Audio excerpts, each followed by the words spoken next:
सर्दियों की हल्की धुंध अभी पूरी तरह छंटी भी नहीं थी। गांव के बाहर की कच्ची सड़क पर एक आदमी धीरे धीरे चलते हुए दिखाई दे रहा था। उसके कंधे पर एक पुराना झोला था और हाथ में लोहे की एक टेढ़ी छड़ी। उस आदमी का नाम था रहीम।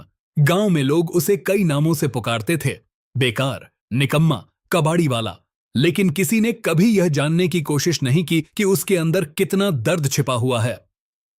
रहीम हर सुबह सूरज निकलने से पहले उठ जाता था। उसके पास कोई खेत नहीं था, कोई नौकरी नहीं थी। पेट भरने के लिए वह गांव और शहर के बीच पड़े कूड़े के मैदान से प्लास्टिक, लोहे के टुकड़े और बोतलें चुनता था। उसकी झोपड़ी गांव के किनारे थी, टूटी हुई दीवारें, टपकती छत और अंदर एक पुरानी चारपाई। कभी उस घर में हंसी भी हुआ करती थी। उसकी पत्नी शबाना और 2 छोटे बच्चे थे। लेकिन गरीबी इंसान से बहुत कुछ छीन लेती है।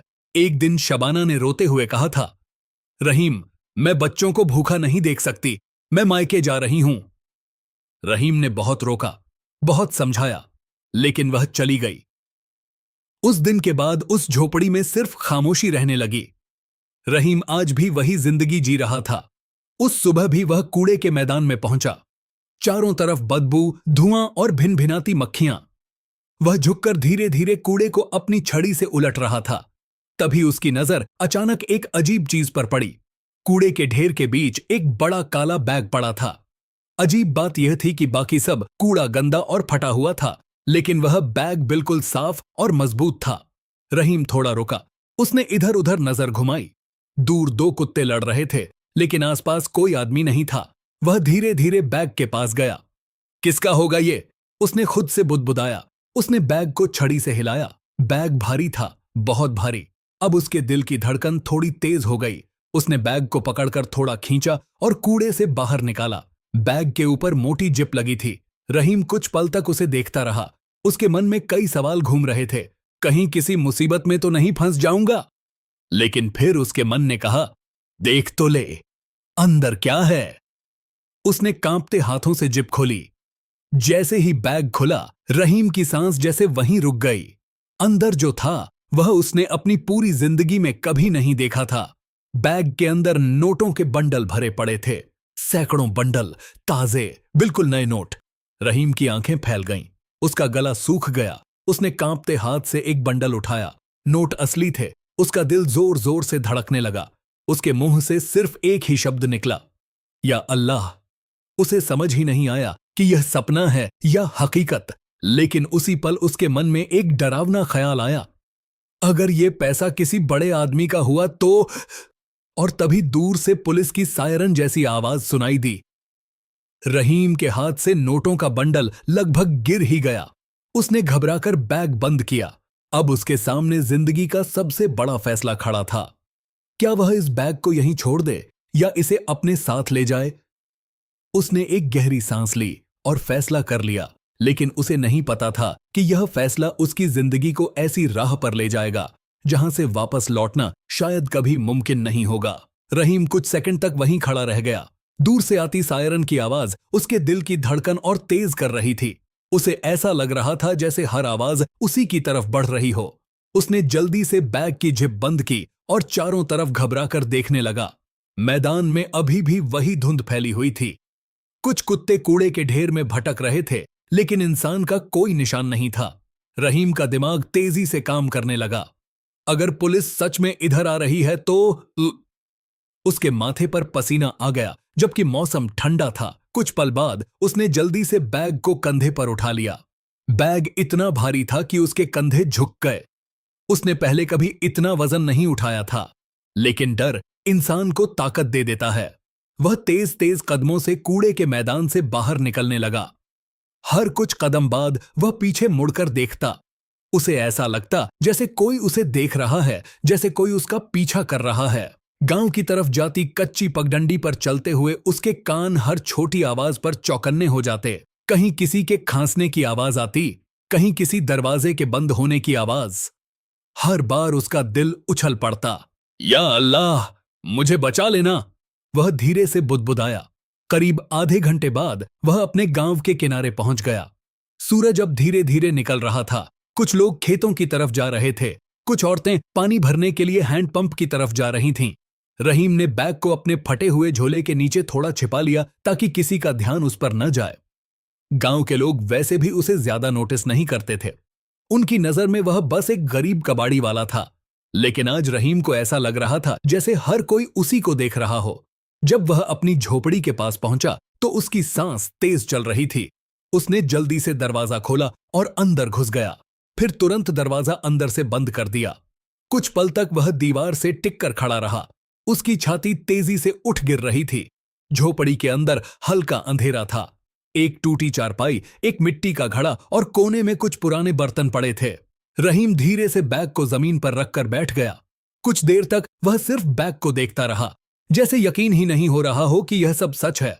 आखिर उसने कांपते हाथों से बैग की जिप खोली। जैसे ही बैग खुला, नोटों की गड्डियां फिर से उसकी आंखों के सामने चमक उठीं। रहीम की सांस रुक गई। उसने धीरे से एक गड्डी उठाई। नोट बिल्कुल नए थे। उसने गिनना शुरू किया। 1, 2, 3। गिनते गिनते उसका गला सूख गया। एक गड्डी में पूरे 1,00,000 रुपए थे। उसने दूसरी गड्डी उठाई, फिर तीसरी, फिर चौथी। कुछ ही मिनटों में उसे अंदाजा हो गया कि इस बैग में करोड़ों रुपए हो सकते हैं। रहीम के हाथ कांपने लगे। उसके जीवन में उसने कभी 1,000 रुपये एक साथ नहीं देखे थे और आज उसके सामने इतना पैसा पड़ा था कि उसकी पूरी जिंदगी बदल सकती थी। उसके दिमाग में कई तस्वीरें घूमने लगीं। एक पक्का घर, नए कपड़े, अच्छा खाना, इलाज और शायद उसके बच्चे फिर से उसके पास लौट आएं। लेकिन उसी पल उसके दिल में एक डर भी पैदा हुआ। इतना पैसा किसी गरीब का तो नहीं हो सकता। कहीं यह किसी बड़े आदमी का पैसा हुआ तो? अगर पुलिस को पता चल गया तो? उसके माथे पर पसीना छलक आया। रहीम ने जल्दी से सारी गड्डियां वापस बैग में रख दी और जिप बंद कर दी। फिर वह चुपचाप मिट्टी के फर्श पर बैठ गया। उसका सिर झुका हुआ था और दोनों हाथ कांप रहे थे। झोपड़ी के बाहर सुबह की आवाजें बढ़ने लगी थीं। लोग काम पर जा रहे थे। बच्चे स्कूल के लिए तैयार हो रहे थे। लेकिन रहीम की दुनिया जैसे उसी बैग के अंदर कैद हो गई थी।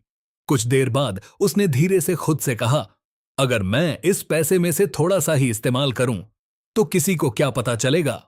उसके दिल में उम्मीद और डर दोनों साथ साथ लड़ रहे थे और उसे बिल्कुल भी अंदाजा नहीं था कि उसी समय शहर में एक बड़ी खबर फैल चुकी थी। एक अमीर कारोबारी के घर से करोड़ों रुपए चोरी हो गए थे और पुलिस पूरे इलाके में उस पैसे को ढूंढ रही थी। रहीम अनजान था, लेकिन उसकी किस्मत अब एक ऐसे खेल में फंस चुकी थी जहां हर कदम पर खतरा छिपा था। उस दिन के बाद रहीम की जिंदगी पहले जैसी नहीं रही। झोपड़ी के कोने में रखा वह बैग अब सिर्फ एक बैग नहीं था। वह जैसे एक ऐसा राज बन चुका था जो हर पल उसके दिल पर भारी रहता था। सुबह जब वह उठता तो सबसे पहले उसकी नजर उसी बैग पर जाती। रात को सोने से पहले भी वह उसे कई बार देखता। कभी कभी उसे ऐसा लगता जैसे उस बैग के अंदर रखे नोट उसे घूर रहे हों, जैसे वह कह रहे हों, हम तुम्हारी जिंदगी बदल सकते हैं लेकिन तुम्हें बर्बाद भी कर सकते हैं। उस दिन रहीम काम पर नहीं गया। वह पूरे दिन झोपड़ी के अंदर बैठा सोचता रहा, क्या करूं? अगर यह पैसा रख लिया तो?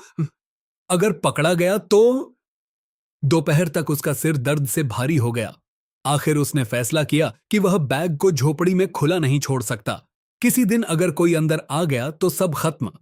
उसने चारपाई को हटाया और जमीन खोदना शुरू किया। मिट्टी थोड़ी सख्त थी, लेकिन डर इंसान से मेहनत करवा ही देता है। करीब 1 घंटे बाद उसने एक गड्ढा बना लिया। फिर उसने बैग को धीरे से उस गड्ढे में रखा और ऊपर से मिट्टी भर दी। फिर चारपाई वापस उसी जगह रख दी। अब बाहर से देखने पर कोई अंदाजा नहीं लगा सकता था कि उस जमीन के नीचे करोड़ों रुपए दबे हैं। रहीम ने राहत की सांस ली, लेकिन यह राहत ज्यादा देर नहीं टिक सकी। शाम को जब वह चाय की दुकान पर बैठा था तो गांव के कुछ लोग आपस में बात कर रहे थे। सुना तुमने? एक आदमी बोला, शहर में एक बड़े सेठ के घर से करोड़ों की चोरी हो गई है। रहीम के हाथ में पकड़ा कप हल्का सा कांप गया। दूसरा आदमी बोला, हां, पुलिस पूरे इलाके में तलाश कर रही है। कहते हैं चोर पैसे लेकर भागा था लेकिन कहीं छुपा दिए। तीसरा आदमी हंसते हुए बोला, अरे इतने पैसे कोई ऐसे थोड़ी छोड़ देगा, कहीं ना कहीं मिल ही जाएंगे। रहीम का गला सूख गया। उसे ऐसा लगा जैसे ये सारी बातें उसी के बारे में हो रही हों। उसने जल्दी से चाय खत्म की और वहां से उठ गया। उस रात उसे नींद नहीं आई। वह चारपाई पर लेटा था, लेकिन उसका दिमाग लगातार सोच रहा था। अगर पुलिस गांव में आ गई तो? अगर किसी को पता चल गया तो? अचानक बाहर से कुत्तों के भौंकने की आवाज आई। रहीम घबराकर उठ बैठा। कुछ देर तक वह चुपचाप दरवाजे को घूरता रहा। उसे लग रहा था जैसे अभी पुलिस दरवाजा तोड़कर अंदर आ जाएगी, लेकिन कुछ मिनट बाद सब फिर शांत हो गया। रहीम ने गहरी सांस ली। उसने धीरे से चारपाई को थोड़ा हटाया और जमीन को छुआ। मिट्टी ठंडी थी। उसके नीचे वही बैग दबा था, करोड़ों रुपए। उसने खुद से कहा, अगर मैं थोड़ा सा पैसा इस्तेमाल करूं तो किसी को पता नहीं चलेगा। अगले दिन वह शहर गया। कई सालों बाद वह पहली बार किसी डॉक्टर के क्लिनिक के सामने खड़ा था। दरअसल पिछले कुछ महीनों से उसके सीने में दर्द रहता था, लेकिन पैसे न होने की वजह से वह इलाज नहीं करवा पाया था। क्लिनिक के अंदर जाते समय उसका दिल तेज धड़क रहा था। डॉक्टर ने उसे बैठने के लिए कहा, जांच की, कुछ दवाइयां लिखीं। जब फीस देने का समय आया तो रहीम कुछ पल के लिए रुका। फिर उसने जेब से 500 रुपए का नया नोट निकाला। डॉक्टर ने नोट लिया और सामान्य तरीके से बाकी पैसे वापस कर दिए। उस पल रहीम के दिल में अजीब सा एहसास हुआ। सालों बाद किसी ने उसे इज्जत से देखा था। न कोई ताना, न कोई हंसी, बस एक सामान्य इंसान की तरह व्यवहार। क्लिनिक से बाहर निकलते हुए उसके दिल में एक नई सोच पैदा हुई। अगर मैं समझदारी से काम लूं तो शायद यह पैसा मेरी जिंदगी बदल सकता है। लेकिन उसी पल उसे यह भी एहसास हुआ कि वह अब एक ऐसे रास्ते पर चल पड़ा है जहां हर कदम बहुत सोचकर रखना होगा, क्योंकि यह दौलत जितनी बड़ी थी उससे भी बड़ा उसका राज था, और राज जितना बड़ा होता है उतना ही खतरनाक भी होता है। उसे नहीं पता था कि आने वाले दिनों में उसकी जिंदगी में कुछ ऐसे लोग आने वाले हैं जो उसकी किस्मत को पूरी तरह बदल देंगे, और उनमें से एक शख्स ऐसा होगा जो उसके दिल को भी छू लेगा। उस रात के बाद रहीम ने एक फैसला कर लिया था। वह जानता था कि उसके पास जो पैसा है वह किसी भी पल उसकी जिंदगी बना भी सकता है और बिगाड़ भी सकता है। इसलिए उसने तय किया कि वह कभी भी इस दौलत का दिखावा नहीं करेगा। सब कुछ धीरे धीरे और समझदारी से करेगा। अगली सुबह जब वह उठा तो उसके चेहरे पर कई दिनों बाद एक अलग सा सुकून था। उसने अपने पुराने कपड़े पहने और रोज की तरह बाहर निकल गया ताकि गांव वालों को कोई शक ना हो। लेकिन उसके मन में एक नई योजना बन चुकी थी। कुछ दिनों बाद उसने उस बैग में से बहुत सोच समझकर थोड़े से पैसे निकाले, इतना कि कोई बड़ी बात ना लगे। सबसे पहले उसने अपनी झोपड़ी की मरम्मत करवाने का फैसला किया। वह गांव के 2 मजदूरों के पास गया और बोला, भाई, छत बहुत टपकती है, अगर थोड़ा ठीक कर दोगे तो अच्छा होगा। मजदूरों ने सोचा कि शायद उसने कहीं से थोड़े पैसे जमा कर लिए होंगे। 2 दिनों में झोपड़ी की टूटी हुई छत बदल दी गई। दीवारों में मिट्टी और ईंट लगा दी गई।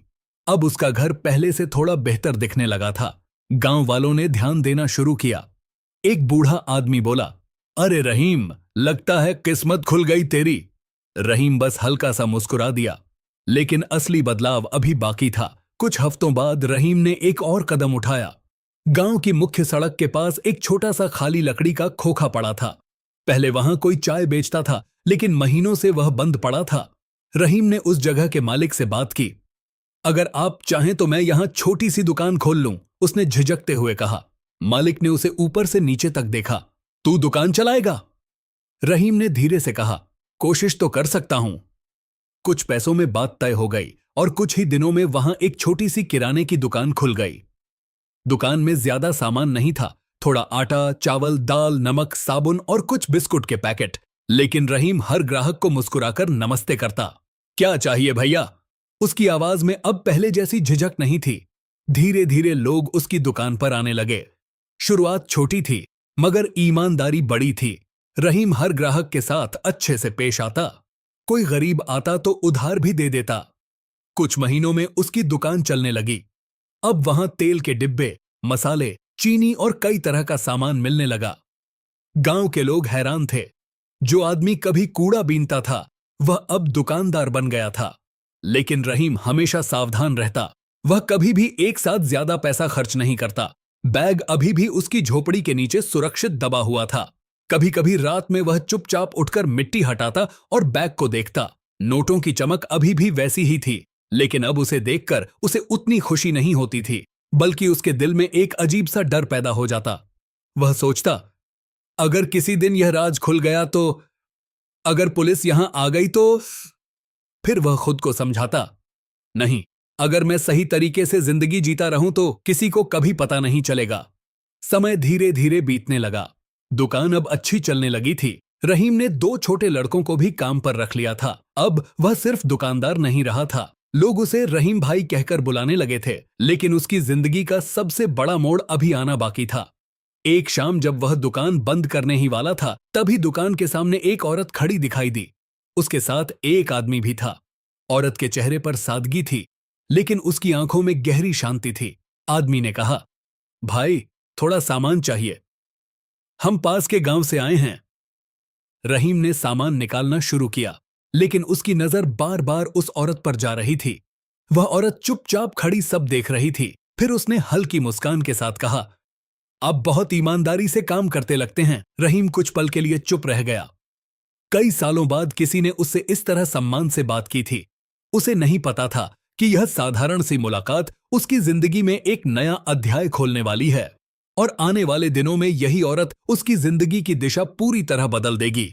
लेकिन उसी समय शहर में पुलिस की जांच भी धीरे धीरे आगे बढ़ रही थी, और जिस चोरी के पैसे से रहीम की जिंदगी बदली थी, उसका सच अभी भी कहीं ना कहीं उसकी तरफ बढ़ रहा था। उस दिन के बाद से वह औरत कभी कभी रहीम की दुकान पर आने लगी। उसका नाम नूरा था। वह पास के गांव में अपने भाई के साथ रहती थी। 2 साल पहले उसके पति की बीमारी से मौत हो गई थी। तब से वह अपने भाई के घर ही रह रही थी और उसी के साथ छोटे मोटे काम में हाथ बंटाती थी। नूरा का स्वभाव बहुत शांत था। वह ज्यादा बातें नहीं करती थी, लेकिन जब भी बोलती थी तो उसके शब्दों में सच्चाई और अपनापन होता था। रहीम को उसके आने का इंतजार रहने लगा। जब भी वह दुकान पर आती, रहीम का चेहरा अपने आप खिल उठता। वह कोशिश करता कि उसकी तरफ ज्यादा ना देखे, लेकिन फिर भी उसकी नजर बार बार उसी पर चली जाती। एक दिन नूरा ने मुस्कुराकर कहा, रहीम भाई, गांव में सब आपकी बहुत तारीफ करते हैं। रहीम थोड़ा झेंप गया। तारीफ किस बात की? बस छोटा सा काम कर रहा हूं, उसने धीरे से कहा। नूरा ने जवाब दिया, छोटा काम नहीं, ईमानदार काम। आजकल यह बहुत बड़ी बात होती है। यह सुनकर रहीम कुछ पल के लिए चुप रह गया। उसके दिल में हल्की सी चुभन हुई, क्योंकि वह जानता था कि उसकी जिंदगी की शुरुआत ईमानदारी से नहीं हुई थी, बल्कि एक ऐसे राज से हुई थी जिसे वह दुनिया से छुपा रहा था। लेकिन फिर भी नूरा की बातों में ऐसा सुकून था कि रहीम को लगता था जैसे कोई उसके दिल के पुराने घावों पर मरहम लगा रहा हो। धीरे धीरे दोनों के बीच एक अपनापन सा बनने लगा, लेकिन किस्मत को शायद अब भी कुछ और ही मंजूर था। एक शाम जब रहीम दुकान बंद करके घर लौट रहा था, उसने देखा कि उसकी झोपड़ी के सामने 2 लोग खड़े हैं। जैसे ही वह पास पहुंचा, उसके कदम अचानक रुक गए। उसके सामने उसकी पहली पत्नी शबाना खड़ी थी और उसके साथ 2 बच्चे भी थे। बच्चे अब पहले से बड़े हो चुके थे। उनके चेहरे पर झिझक थी और आंखों में एक अजीब सी शर्म। रहीम का दिल एक पल के लिए जैसे थम गया।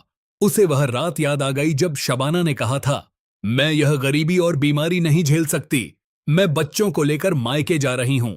और वह सच में चली गई थी। उसके बाद रहीम कई साल अकेला रहा। आज वही शबाना उसके दरवाजे पर खड़ी थी। उसकी आंखों में आंसू थे। रहीम, उसने धीमी आवाज में कहा, हमसे बहुत बड़ी गलती हो गई थी। रहीम कुछ नहीं बोला, वह बस चुपचाप उन्हें देखता रहा। बच्चे धीरे से उसके पास आए। अब्बू, हमें माफ कर दीजिए, उनमें से एक ने कहा। रहीम का दिल कांप उठा। एक तरफ उसका दिल था जो अपने बच्चों को गले लगाना चाहता था, दूसरी तरफ वह दर्द था जो सालों से उसके अंदर दबा हुआ था। उसने धीरे से कहा, जब मैं खाली हाथ था तब तुम सब मुझे छोड़कर चले गए थे। उसकी आवाज में दर्द साफ सुनाई दे रहा था। शबाना रोने लगी। हालात बहुत खराब थे रहीम, मैं डर गई थी। कुछ पल तक वहां खामोशी छाई रही। फिर रहीम ने गहरी सांस ली। उसने बच्चों की तरफ देखा। उनकी आंखों में डर और उम्मीद दोनों थे। आखिर उसने धीरे से कहा, बच्चे मेरे हैं, उनका हक मैं कभी नहीं छीनूंगा। उनकी पढ़ाई, उनका भविष्य, सब मेरी जिम्मेदारी है। यह सुनकर बच्चों के चेहरे पर राहत आ गई। लेकिन फिर रहीम ने शबाना की तरफ देखा और शांत आवाज में बोला, लेकिन हमारे बीच जो भरोसा टूट गया है वह अब कभी वापस नहीं आएगा। शबाना चुप हो गई। उसके पास कहने के लिए कुछ नहीं था। उस दिन के बाद बच्चे कभी कभी रहीम से मिलने आने लगे। रहीम उनकी पढ़ाई का खर्च उठाने लगा, लेकिन उसके दिल का खालीपन अभी भी पूरी तरह नहीं भरा था। शायद इसलिए जब वह नूरा से बात करता तो उसे एक अजीब सा सुकून मिलता। नूरा कभी उसके पैसे या उसकी तरक्की की बात नहीं करती थी, वह बस उसकी बात सुनती थी। एक दिन नूरा ने उससे कहा, रहीम, इंसान की असली कीमत उसके दिल से होती है, उसके पैसों से नहीं। यह सुनकर रहीम के मन में एक अजीब सी हलचल हुई, क्योंकि उसके दिल में अब भी वह राज छिपा था जो उसकी पूरी जिंदगी बदल चुका था। उसे नहीं पता था कि आगे क्या होगा। क्या उसका राज कभी सामने आएगा? क्या नूरा उसकी जिंदगी का हिस्सा बनेगी? और सबसे बड़ा सवाल, क्या वह पैसा जो उसे अचानक मिला था वह उसकी जिंदगी को पूरी तरह बना देगा या एक दिन सब कुछ छीन लेगा? इन सब सवालों का जवाब अभी बाकी था, और वही जवाब उसकी जिंदगी का सबसे बड़ा मोड़ बनने वाला था। समय धीरे धीरे बीत रहा था। रहीम की छोटी सी किराने की दुकान अब गांव की सबसे भरोसेमंद दुकानों में गिनी जाने लगी थी। लोग दूर दूर से सामान लेने आने लगे थे। कुछ ही महीनों में उसने दुकान के पीछे एक छोटा सा गोदाम भी बना लिया था। अब गांव में लोग उसे पहले की तरह कबाड़ी नहीं कहते थे, सब उसे सम्मान से रहीम भाई कहकर बुलाते थे। लेकिन रहीम के दिल के अंदर एक राज अभी भी जिंदा था, वह बैग जो अब भी उसकी झोपड़ी की जमीन के नीचे दबा हुआ था। कई बार वह सोचता कि अब उसे उस पैसे की जरूरत नहीं है, उसकी दुकान अच्छी चल रही है, मेहनत से भी वह धीरे धीरे आगे बढ़ सकता है। लेकिन फिर उसके मन में डर आ जाता, अगर कभी किसी को पता चल गया तो। एक रात वह दुकान बंद करके घर लौटा तो गांव में असामान्य हलचल दिखाई दी। 2 पुलिस की गाड़ियां गांव के चौक पर खड़ी थीं। लोग इकट्ठा होकर बातें कर रहे थे। रहीम का दिल अचानक तेज धड़कने लगा। वह भी धीरे से भीड़ के पास गया। एक आदमी कह रहा था, शहर में जो करोड़ों की चोरी हुई थी ना, पुलिस उसी की जांच में यहां तक पहुंच गई है। रहीम के पैरों तले जमीन खिसक गई। उसने महसूस किया जैसे किसी ने उसके सीने पर भारी पत्थर रख दिया हो। उस रात उसे बिल्कुल नींद नहीं आई। वह बार बार करवट बदलता रहा। आखिर आधी रात को वह उठकर बैठ गया। झोपड़ी में चारों तरफ सन्नाटा था। नूरा गहरी नींद में सो रही थी। रहीम धीरे से उठा और चारपाई हटाकर जमीन खोदने लगा। कुछ ही देर में बैग बाहर आ गया। उसने बैग खोला। नोट अभी भी वैसे ही थे, लेकिन आज उन्हें देखकर उसे खुशी नहीं हुई, बल्कि उसके दिल में एक अजीब सा बोझ महसूस हुआ। उसे नूरा की कही हुई बात याद आई, इंसान की असली कीमत उसके दिल से होती है, पैसों से नहीं। रहीम लंबे समय तक चुप बैठा रहा। फिर उसने धीरे से कहा, अगर यह पैसा मेरे पास रहा तो शायद मैं कभी चैन से नहीं जी पाऊंगा। अगली सुबह गांव में एक खबर फैल गई, रहीम शहर गया है। लेकिन किसी को नहीं पता था कि वह क्यों गया है। दरअसल उस दिन रहीम सीधे पुलिस स्टेशन पहुंचा था। पुलिस वाले उसे देखकर हैरान रह गए। क्या काम है? एक इंस्पेक्टर ने पूछा। रहीम कुछ पल चुप रहा। फिर उसने कहा, मैं उस चोरी के बारे में बात करने आया हूं जिसके पैसे आप ढूंढ रहे हैं। इस कमरे में अचानक सन्नाटा छा गया। इंस्पेक्टर ने गंभीर नजरों से उसकी तरफ देखा। रहीम ने सब कुछ सच सच बता दिया, कैसे उसे वह बैग कूड़े के मैदान में मिला था, कैसे वह डर गया था और पैसे छुपा लिए थे, और कैसे उस पैसे ने उसकी जिंदगी बदल दी। कुछ देर तक पुलिस वाले चुपचाप उसे देखते रहे। फिर इंस्पेक्टर ने धीमी आवाज में कहा, तुम जानते हो यह सब बताने के बाद तुम्हारे साथ क्या हो सकता है? रहीम ने शांत चेहरे से जवाब दिया, हां, लेकिन अब मैं झूठ के साथ नहीं जीना चाहता। जांच के बाद पुलिस को सच में वही बैग मिला।